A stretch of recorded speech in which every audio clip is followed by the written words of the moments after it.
لو طفلك بيتعاقب وبيرجع يعمل نفس الغلط تاني، المشكلة مش فيه. وحتى لو العقاب بيوقف السلوك في ساعتها، على حسب نوع العقاب ده كمان ممكن يكون بيعلم الطفل يكذب، يخبي أو يخاف، ما بيعلمهوش هو عمل ايه غلط وازاي يصلحه. بدل ما احنا مركزين قوي هنعاقبه ازاي، خلينا نفكر هو انا عايزة اعلم طفلي ايه. 3 حاجات احسن وفعالة اكتر من العقاب. اول حاجة هي natural consequences او النتائج الطبيعية.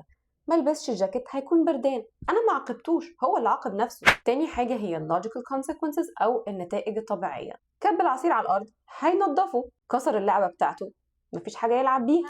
تالت واهم حاجه هي connect before you correct، يعني قرب وصاحب قبل ما تصحح وتعاقب. لو طفلك بيعيط و out of control، ده معناه ان هو مش عارف يتحكم في مشاعره.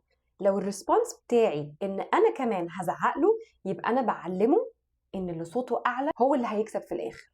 الافضل ان احنا نعمله ان احنا نهدي نفسنا احنا الاتنين، وبعد كده نبدا نبني على الهدوء دوت ونعلم الطفل هو عمل ايه غلط. الهدف مش ان طفلك يسمع الكلام، الهدف انه يعمل الصح حتى وانت مش موجود. الفيديو الجاي هتكلم فيه عن ازاي نربي بهدوء، ويا ريت تشاركوني في الكومنتس ايه الحاجات الصعبه اللي انتوا بتواجهوها مع اطفالكم وازاي بتتعاملوا معاها.